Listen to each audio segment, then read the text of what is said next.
ದೇವರ ನಾಮಕ್ಕೆ ಸ್ತೋತ್ರವಾಗಲಿ. 1 ಸಮುವೇಲನು 9ನೇ ಅಧ್ಯಾಯ. ಬೆನ್ಯಾಮೀನ್ ಕುಲದಲ್ಲಿ ಕೀಷನೆಂಬ ಒಬ್ಬ ಐಶ್ವರ್ಯವಂತನಿದ್ದನು. ಇವನು ಚೆರೋರನ ಮಗನು, ಬೆಕೋರೋತನ ಮೊಮ್ಮಗನು, ಅಪೀಹನ ಮರಿಮಗನೂ ಆದ ಅಬೀಯೇಲನ ಮಗನು. ಇವನಿಗೆ ಸೌಲನೆಂಬ ಹೆಸರುಳ್ಳ ಒಬ್ಬ ಮಗನಿದ್ದನು. ಈ ಸೌಲನು ಉತ್ತಮನೂ ಎಲ್ಲಾ ಇಸ್ರಾಯೇಲರಲ್ಲಿ ಅತಿ ಸುಂದರನೂ ಆಗಿದ್ದನು. ಜನರ ಗುಂಪಿನಲ್ಲಿ ಅವನ ಹೆಗಲು ತಲೆಯು ಕಾಣುವಷ್ಟು ಉನ್ನತವಾಗಿದ್ದನು. ಒಂದು ದಿವಸ ಸೌಲನ ತಂದೆಯಾದ ಕೀಷನ ಕತ್ತೆಗಳು ತಪ್ಪಿಸಿಕೊಂಡು ಹೋದದ್ದರಿಂದ ಅವನು ತನ್ನ ಮಗನಾದ ಸೌಲನಿಗೆ, ನೀನೆದ್ದು ಆಳುಗಳಲ್ಲೊಬ್ಬನನ್ನು ಕರೆದುಕೊಂಡು ಕತ್ತೆಗಳನ್ನು ಹುಡುಕುವುದಕ್ಕೆ ಹೋಗು ಎಂದು ಹೇಳಿದನು. ಅದರಂತೆಯೇ ಅವನು ಹೊರಟು ಎಫ್ರಾಯೀಮ್ ಪರ್ವತ ಪ್ರಾಂತ್ಯ, ಶಲಿಷ ದೇಶ ಇವುಗಳಲ್ಲಿ ಸಂಚರಿಸಿದರೂ ಅವು ಸಿಕ್ಕಲಿಲ್ಲ. ಶಾಲೀಮ್, ಬೆನ್ಯಾಮೀನ್ ಈ ಪ್ರಾಂತಗಳಲ್ಲಿಯೂ ಸಿಕ್ಕಲಿಲ್ಲ. ಕಡೆಗೆ ಅವರು ಚೂಬ್ ದೇಶಕ್ಕೆ ಬಂದಾಗ ಅವನು ತನ್ನ ಆಳಿಗೆ, ಹಿಂದಿರುಗಿ ಹೋಗೋಣ ನಡಿ, ನಮ್ಮ ತಂದೆಯು ಈಗ ಕತ್ತೆಗಳ ಚಿಂತೆಯನ್ನು ಬಿಟ್ಟು ನಮ್ಮ ಚಿಂತೆಯಲ್ಲಿದ್ದಾನೆ ಅನ್ನಲು ಆಳು, ಇಗೋ ಈ ಪಟ್ಟಣದಲ್ಲಿ ಗೌರವಸ್ಥನಾದ ಒಬ್ಬ ದೇವರ ಮನುಷ್ಯನಿರುತ್ತಾನೆ, ಅವನು ನುಡಿಯುವುದೆಲ್ಲ ನೆರವೇರುತ್ತದೆ, ಅಲ್ಲಿಗೆ ಹೋಗೋಣ, ಒಂದು ವೇಳೆ ಅವನು ನಾವು ಹೋಗತಕ್ಕ ಮಾರ್ಗವನ್ನು ತಿಳಿಸುವನು ಎಂದನು. ಅದಕ್ಕೆ ಸೌಲನು, ನಾವು ಅವನ ಬಳಿಗೆ ಹೋಗಬೇಕಾದರೆ ಏನಾದರೂ ತೆಗೆದುಕೊಂಡು ಹೋಗಬೇಕು, ನಾವು ತಂದಿದ್ದ ಆಹಾರ ಸಾಮಗ್ರಿಯು ಮುಗಿದು ಹೋಯಿತು, ಆ ದೇವ ಮನುಷ್ಯನಿಗೆ ಕೊಡತಕ್ಕ ಕಾಣಿಕೆ ನಮ್ಮಲ್ಲಿಲ್ಲವಲ್ಲ, ಏನು ಕೊಡಬೇಕು ಅನ್ನಲು ಆಳು, ಇಗೋ ನನ್ನ ಕೈಯಲ್ಲಿ ಒಂದು ಪಾವಲಿ ಇದೆ, ಅದನ್ನು ಅವನಿಗೆ ಕೊಡೋಣ, ಅವನು ನಮಗೆ ಮಾರ್ಗವನ್ನು ತಿಳಿಸುವನು ಎಂದು ಉತ್ತರ ಕೊಟ್ಟನು. ಪೂರ್ವಕಾಲದಲ್ಲಿ ಇಸ್ರಾಯೇಲರಲ್ಲಿ ಯಾವನಾದರೂ ದೈವೋತ್ತರ ಕೇಳಬೇಕಾದರೆ ದರ್ಶಿಯ ಬಳಿಗೆ ಹೋಗೋಣ ಬನ್ನಿರಿ ಎನ್ನುವನು. ಈ ಕಾಲದಲ್ಲಿ ಪ್ರವಾದಿಗಳೆನ್ನಿಸಿಕೊಳ್ಳುವವರನ್ನು ಆ ಕಾಲದಲ್ಲಿ ದರ್ಶಿಗಳೆಂದು ಕರೆಯುತ್ತಿದ್ದರು. ಆಗ ಸೌಲನು ಆಳಿಗೆ, ನೀನು ಹೇಳುವುದು ಒಳ್ಳೆಯದು, ಹೋಗೋಣ ನಡಿ ಎಂದನು. ಅವರಿಬ್ಬರು ದಿನ್ನೆಯನ್ನು ಹತ್ತಿ ದೇವರ ಮನುಷ್ಯನಿದ್ದ ಪಟ್ಟಣವನ್ನು ಸಮೀಪಿಸಲು ನೀರು ಸೇದುವುದಕ್ಕೋಸ್ಕರ ಹೊರಗೆ ಬಂದಿದ್ದ ಸ್ತ್ರೀಯರನ್ನು ಕಂಡು, ದರ್ಶಿಯು ಊರಲ್ಲಿದ್ದಾನೋ ಎಂದು ಕೇಳಲು ಅವರು, ಇದ್ದಾನೆ, ಇವತ್ತು ನಮ್ಮ ಊರಿನವರು ಗುಡ್ಡದ ಮೇಲೆ ಯಜ್ಞವನ್ನು ಅರ್ಪಿಸುವುದರಿಂದ ಅವನು ಈಗಲೇ ಇಲ್ಲಿಗೆ ಬಂದನು, ಬೇಗನೆ ಹೋಗಿರಿ, ಅವನು ಯಜ್ಞ ಭೋಜನಕ್ಕೋಸ್ಕರ ಗುಡ್ಡಕ್ಕೆ ಹೋಗುವ ಮೊದಲು ನೀವು ಊರೊಳಗೆ ಹೋದರೆ ಸಿಕ್ಕುವನು, ಅವನು ಅಲ್ಲಿ ಹೋಗುವವರೆಗೆ ಜನರು ಊಟ ಮಾಡುವುದಿಲ್ಲ, ಅವನು ಹೋಗಿ ಯಜ್ಞಾಹಾರವನ್ನು ಆಶೀರ್ವದಿಸುತ್ತಾನೆ, ಆನಂತರ ಕರೆಯಲ್ಪಟ್ಟವರು ಊಟ ಮಾಡುತ್ತಾರೆ, ಈಗಲೇ ಹೋಗಿರಿ, ಅವನು ಸಿಕ್ಕುವ ಸಮಯ ಇದೆ ಎಂದರು. ಅವರು ಮೇಲೆ ಹತ್ತಿ ಊರಿಗೆ ಬಂದಾಗ ಸಮುವೇಲನು ಗುಡ್ಡಕ್ಕೋಗುವುದಕ್ಕೋಸ್ಕರ ಹೊರಟು ಅವರೆದುರಿಗೆ ಬಂದನು. ಸೌಲನು ಬರುವುದಕ್ಕೆ ಒಂದು ದಿವಸ ಮುಂದಾಗಿ ಯೆಹೋವನು ಸಮುವೇಲನಿಗೆ, ನಾಳೆ ಇಷ್ಟೊತ್ತಿಗೆ ಬೆನ್ಯಾಮೀನ್ ದೇಶದವನೊಬ್ಬನನ್ನು ನಿನ್ನ ಬಳಿಗೆ ಬರಮಾಡುವೆನು, ನೀನು ಅವನನ್ನು ಇಸ್ರಾಯೇಲರ ನಾಯಕನಾಗಿ ಅಭಿಷೇಕಿಸಬೇಕು, ಅವನು ನನ್ನ ಜನರನ್ನು ಫಿಲಿಷ್ಟಿಯರ ಕೈಯಿಂದ ಬಿಡಿಸಿ ಕಾಪಾಡುವನು, ಅವರ ಕೂಗು ನನಗೆ ಮುಟ್ಟಿತು, ಅವರನ್ನು ಕಟಾಕ್ಷಿಸಿದ್ದೇನೆ ಎಂದು ತಿಳಿಸಿದನು. ಸಮುವೇಲನು ಸೌಲನನ್ನು ಕಂಡಾಗ ಯೆಹೋವನು ಅವನಿಗೆ, ನಾನು ತಿಳಿಸಿದ ಮನುಷ್ಯನು ಇವನೇ ನನ್ನ ಪ್ರಜೆಯನ್ನು ಆಳತಕ್ಕವನು ಎಂದು ಸೂಚಿಸಿದನು. ಊರು ಬಾಗಿಲಿಗೆ ಬಂದು ಸೌಲನು ಎದುರಿಗೆ ಬಂದ ಸಮುವೇಲನನ್ನು ನೋಡಿ, ದರ್ಶಿಯ ಮನೆ ಎಲ್ಲಿದೆ ಎಂಬುದನ್ನು ದಯವಿಟ್ಟು ತಿಳಿಸುವೆಯೋ ಎನ್ನಲು, ಸಮುವೇಲನು, ನಾನೇ ದರ್ಶಿಯು, ನೀನು ನನ್ನ ಜೊತೆಯಲ್ಲಿ ಗುಡ್ಡಕ್ಕೆ ಬಾ, ನೀವು ಇವತ್ತು ನನ್ನ ಸಂಗಡ ಊಟ ಮಾಡಬೇಕು, ನಿನ್ನ ಚಿಂತೆಯನ್ನೆಲ್ಲ ಪರಿಹರಿಸಿ ನಾಳೆ ಬೆಳಿಗ್ಗೆ ನಿನ್ನನ್ನು ಕಳುಹಿಸಿಕೊಡುವೆನು. 3 ದಿವಸಗಳ ಹಿಂದೆ ತಪ್ಪಿಸಿಕೊಂಡ ನಿನ್ನ ಕತ್ತೆಗಳಿಗೋಸ್ಕರ ಚಿಂತೆ ಮಾಡಬೇಡ, ಅವು ಸಿಕ್ಕಿವೆ, ಮತ್ತು ಇಸ್ರಾಯೇಲರ ಶ್ರೇಷ್ಠ ವಸ್ತುಗಳನ್ನೆಲ್ಲ ನಿನಗೂ ನಿನ್ನ ಕುಟುಂಬದವರಿಗೂ ಸಲ್ಲುವವಲ್ಲವೋ ಅಂದನು. ಅದಕ್ಕೆ ಸೌಲನು, ನಾನು ಇಸ್ರಾಯೇಲ್ ಕುಲಗಳಲ್ಲಿ ಅಲ್ಪನಾಗಿರುವ ಬೆನ್ಯಾಮೀನ್ ಕುಲದವನಲ್ಲವೋ, ಬೆನ್ಯಾಮೀನರ ಎಲ್ಲಾ ಕುಟುಂಬಗಳಲ್ಲಿ ನನ್ನದು ಕನಿಷ್ಠವಾದದ್ದು, ನನಗೆ ಇಂಥ ದೊಡ್ಡ ಮಾತು ಯಾಕೆ ಹೇಳುತ್ತೀ ಎಂದನು. ಸಮುವೇಲನು ಸೌಲನನ್ನು ಅವನ ಸೇವಕನನ್ನು ಮಂಟಪಕ್ಕೆ ಕರೆದುಕೊಂಡು ಹೋದನು. ಭೋಜನಕ್ಕೆ ಬಂದಿದ್ದ ಸುಮಾರು 30 ಜನರಲ್ಲಿ ಅವರಿಬ್ಬರಿಗೂ ಮುಖ್ಯ ಸ್ಥಾನವನ್ನು ಕೊಟ್ಟನು.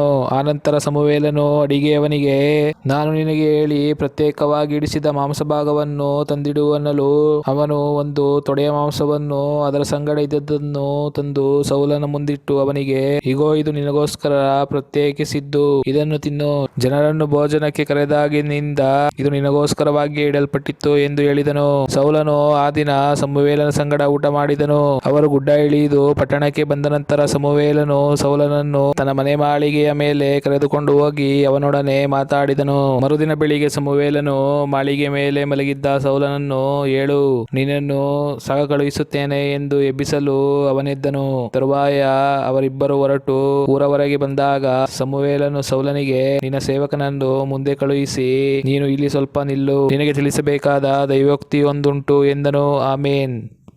ದೇವರ ನಾಮಕ್ಕೆ ಸ್ತೋತ್ರವಾಗಲಿ. ಒಂದು ಸಮುವೇಲನು 10ನೇ ಅಧ್ಯಾಯ. ಆ ಆಳು ಮುಂದೆ ಹೋದಾಗ ಸಮುವೇಲನು ಎಣ್ಣೆ ಕುಪ್ಪಿಯಿಂದ ಅವನ ತಲೆಯ ಮೇಲೆ ತೈಲವನ್ನು ಒಯ್ದು ಅವನನ್ನು ಮುಂದಿಟ್ಟು ಅವನಿಗೆ, ಯೆಹೋವನು ತನ್ನ ಸ್ವಾಸ್ಥ್ಯದ ಮೇಲೆ ಪ್ರಭುವಾಗಿರುವುದಕ್ಕೋಸ್ಕರ ನಿಜವಾಗಿ ನಿನ್ನನ್ನು ಅಭಿಷೇಕಿಸಿದ್ದಾನೆ. ಇವತ್ತು ನೀನು ನನ್ನನ್ನು ಬಿಟ್ಟು ಹೋದ ನಂತರ ಬೆನ್ಯಾಮೀನರ ಮೇರೆಯೊಳಗಿರುವ ರಾಹೇಲಳ ಸಮಾಧಿಯ ಬಳಿಯಲ್ಲಿರುವಂತ ಚೆಲ್ಚಹಿನಲ್ಲಿ 2 ಮನುಷ್ಯರನ್ನು ಕಾಣುವಿ. ಅವರು ನಿನಗೆ ನೀನು ಹುಡುಕುತ್ತಿದ್ದ ಕತ್ತೆಗಳು ಸಿಕ್ಕಿದವು.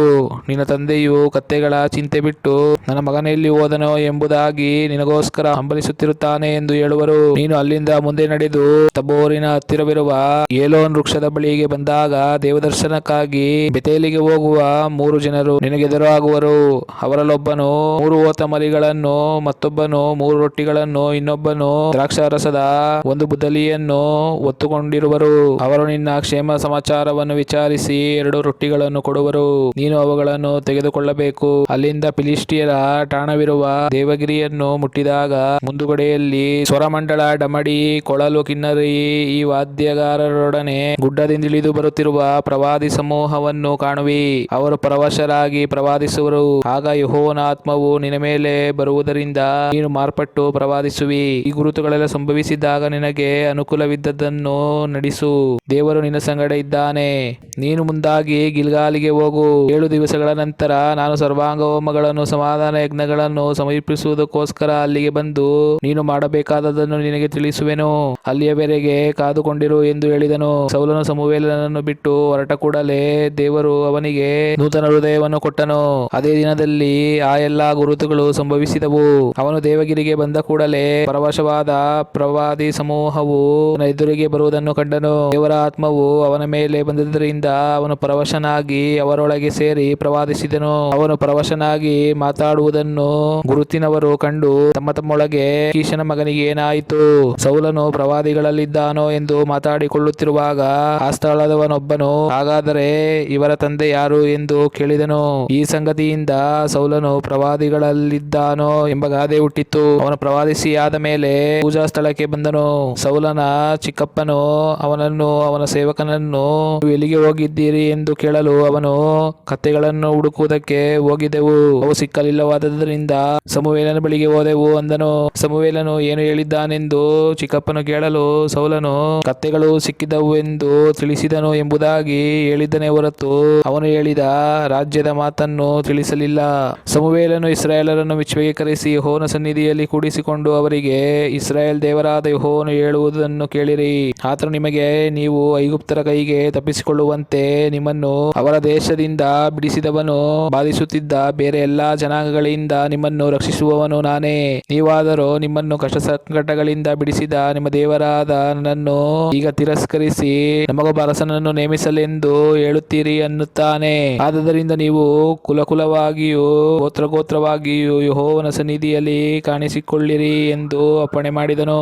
ಸಮುವೇಲನು ಇಸ್ರಾಯೇಲರ ಎಲ್ಲಾ ಕುಲಗಳನ್ನು ಸಮೀಪಕ್ಕೆ ಕರೆದಾಗ ಬೆನ್ಯಾಮೀನ್ ಕುಲಕ್ಕೆ ಚೀಟು ಬಿದ್ದಿತ್ತು. ಆ ಕುಲದ ಗೋತ್ರಗಳನ್ನು ಬರಮಾಡಿದಾಗ ಮಟ್ರಿಯ ಗೋತ್ರದಲ್ಲಿ ಕೀಷನ ಮಗನಾದ ಸೌಲನಿಗೆ ಚೀಟು ಬಿದ್ದಿತ್ತು. ಅವನನ್ನು ಹುಡುಕಲು ಅವನು ಸಿಕ್ಕಲಿಲ್ಲ. ಅವರು, ಆ ಮನುಷ್ಯನು ಇಲ್ಲಿಗೆ ಬರುವನೋ ಎಂದು ಯೆಹೋವನನ್ನು ವಿಚಾರಿಸಿದಾಗ ಆತನು ಬಂದಿದ್ದನು. ಅವರು, ಆ ಮನುಷ್ಯನು ಇಲ್ಲಿಗೆ ಬರುವನೋ ಎಂದು ಯೆಹೋವನನ್ನು ವಿಚಾರಿಸಿದಾಗ ಆತನು ಬಂದಿದ್ದಾನೆ, ಇಗೋ ಸಾಮಾನುಗಳಲ್ಲಿ ಅಡಗಿಕೊಂಡಿದ್ದಾನೆ ಎಂದು ಉತ್ತರ ಕೊಟ್ಟನು. ಅವರು ತಟ್ಟನೆ ಹೋಗಿ ಅವನನ್ನು ಹಿಡಿದುಕೊಂಡು ಬಂದು ಜನರ ಮಧ್ಯದಲ್ಲಿ ನಿಲ್ಲಿಸಿದರು. ಎಲ್ಲಾ ಜನರ ಗುಂಪಿನಲ್ಲಿ ಅವನ ಹೆಗಲು ತಲೆಯು ಕಾಣುವಷ್ಟು ಉನ್ನತ ಪುರುಷನಾಗಿದ್ದನು. ಆಗ ಸಮುವೇಲನು ಎಲ್ಲಾ ಜನರಿಗೆ, ನೋಡಿದ್ದೀರಾ, ಯೆಹೋವನಿಂದ ಆರಿಸಲ್ಪಟ್ಟವನು ಇವನೇ, ಸರ್ವಜನರಲ್ಲಿ ಇವನಿಗೆ ಸಮಾನರು ಇಲ್ಲವೇ ಇಲ್ಲ ಎನ್ನಲು ಜನರೆಲ್ಲರೂ ಅರಸನು ಚಿರಂಜೀವಿಯಾಗಿರಲಿ ಎಂದು ಆರ್ಭಟಿಸಿದರು. ತರುವಾಯ ಸಮುವೇಲನು ಜನರಿಗೆ ರಾಜನೀತಿಯನ್ನು ಬೋಧಿಸಿ ಅದನ್ನು ಒಂದು ಪುಸ್ತಕದಲ್ಲಿ ಬರೆದು ಯೆಹೋವನ ಸನ್ನಿಧಿಯಲ್ಲಿಟ್ಟನು. ಆಮೇಲೆ ಜನರನ್ನು ಅವರವರ ಮನೆಗಳಿಗೆ ಕಳುಹಿಸಿಬಿಟ್ಟನು. ಸೌಲನು ಗಿಬೆಯದಲ್ಲಿರುವ ತನ್ನ ಮನೆಗೆ ಹೋದನು. ಕೆಲವು ಮಂದಿ ಶೂರರು ದೇವರಿಂದ ಪ್ರೇರಿತರಾಗಿ ಅವನ ಜೊತೆಯಲ್ಲಿ ಹೋದರು. ಕೆಲವು ಮಂದಿ ಕಾಕಪೋಕರು ಇವನು ನಮ್ಮನ್ನು ರಕ್ಷಿಸುವವನು ಎಂದು ತಿರಸ್ಕರಿಸಿ ಕಾಣಿಕೆಗಳನ್ನು ತರಲಿಲ್ಲ. ಆದರೂ ಸೌಲನು ಸುಮ್ಮನಿದ್ದನು.